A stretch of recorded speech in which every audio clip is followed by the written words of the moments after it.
Esse vídeo apresenta o caminho percorrido para alcançar os resultados do projeto integrador 3. Os alunos da instituição de ensino Univesp. O grupo pertence ao Polo de Mojimirim e é formado pelos integrantes Leidiana Rodrigues, Fernando Machado, Igor Ferreira, Jonas Signoretti, Leandro Caniche, César Rodrigues Weiler, Leonardo Arantes e Edson de Laércio, tendo como orientador o Dr. José Luiz Garcia Moreno. O tema norteador é desenvolver um software com framework web ou aplicativo que utilize banco de dados, inclua script web, no caso JavaScript, nuvem, acessibilidade, controle de versão, integração contínua e testes, incluindo também o uso e fornecimento de API, análise de dados de IoT. Aplicamos conhecimentos das matérias da grade curricular do eixo de computação, como por exemplo, engenharia de software, desenvolvimento web, banco de dados, desenvolvimento para dispositivos móveis, dentre outras matérias. O projeto consistiu na criação de um app guia para acompanhamento da competição mundial de futebol, entregando ao usuário uma experiência na qual ele poderá acompanhar resultados das partidas em tempo real, assim como acessar a tabela dos grupos, datas, horários e locais das partidas, através de um aplicativo em seu smartphone. Por ocasião do evento da Copa do Mundo de 2022, identificamos uma oportunidade de construir uma solução em software que contribua para o acompanhamento dos jogos. Um aplicativo guia para conferir a disposição de partidas de um grande evento esportivo, disponibilizando informações em tempo real para os torcedores. O título de nosso projeto é World Cup Soccer Guide, Guia dos Jogos e Tabela de Classificação da Copa do Mundo Qatar 2022. A Copa em suas mãos. Para o desenvolvimento de um protótipo, trabalhamos fortemente na interface de uma aplicação mobile com duas telas mais uma tela de apresentação, sendo elas tela dos jogos, que consiste em uma lista de todos os jogos do torneio, levando como informações os resultados, os horários e os estádios dos jogos. Tela dos grupos, que traz uma lista das tabelas dos grupos de seleções, disponibilizando ao usuário informações como os pontos, vitórias, empates, derrotas, gols, pró, gols contra, saldo de gols e aproveitamento. E tela de splash, que é a tela de apresentação ou entrada do aplicativo. Ficando dessa maneira. Nós integramos nosso software com uma API chamada API Futebol para fornecimento dos dados do evento, com algumas limitações quanto às requisições diárias no plano de melhor custo financeiro. As limitações da API Futebol nos levaram a criar uma estratégia de manter um servidor rodando, consumindo informações dessa API e armazenando em um banco de dados do tipo relacional. Com isso, nós podemos manter os dados disponíveis para as aplicações nos dispositivos móveis. Essa arquitetura nos permite disponibilizar os dados da aplicação em um serviço de nuvem do tipo PaaS, Plataforma como Serviço, pagando somente por aquilo que é utilizado.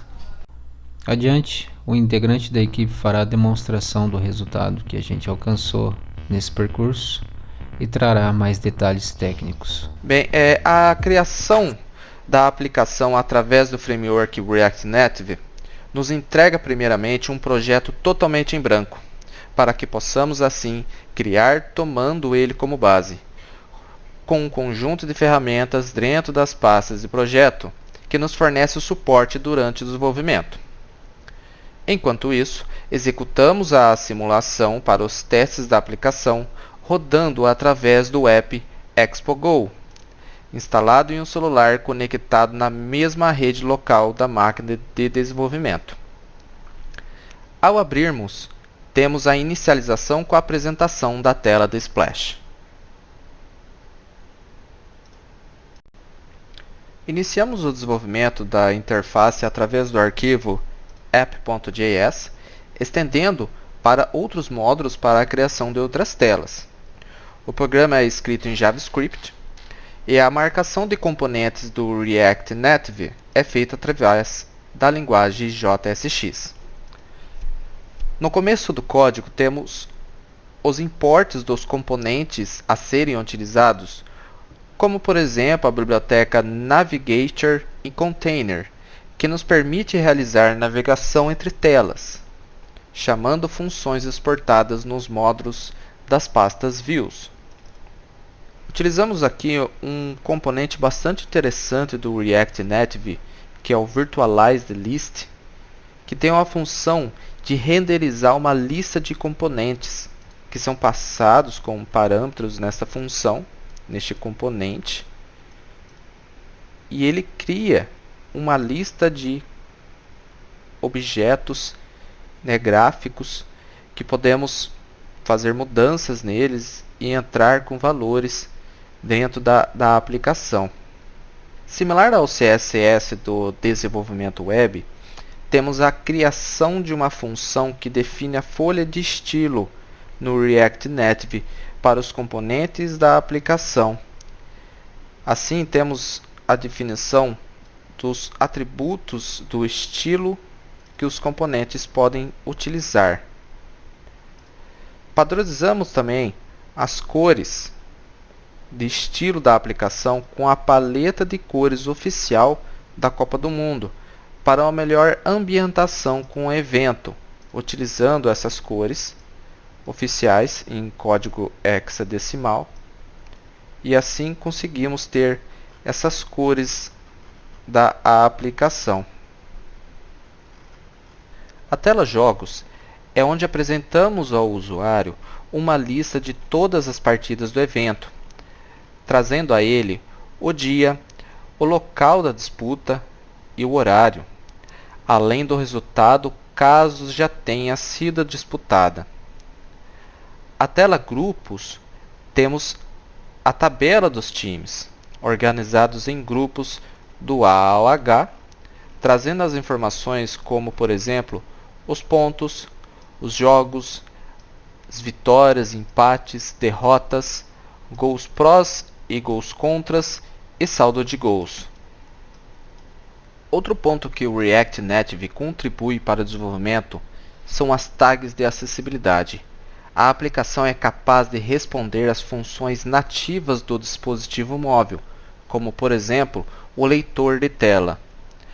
Aqui, nesse atributo, podemos definir o que o leitor de tela vai falar em relação a cada objeto que o usuário pode ir passando sobre a tela. Veja o exemplo. Primeiro jogo, fase de grupos. Primeira rodada, grupo A. Catar contra Equador. Dia 20 de novembro de 2022 às 13 horas, no estádio Al-Bayt. Resultado, Catar 0, Equador 2. O abastecimento de informações da aplicação foi feito através de uma API chamada API Futebol, para o consumo de informações do evento, e em conjunto, a criação de uma aplicação servidor que armazena essas informações em um banco de dados MySQL, para posterior uso das aplicações de interface nos dispositivos móveis.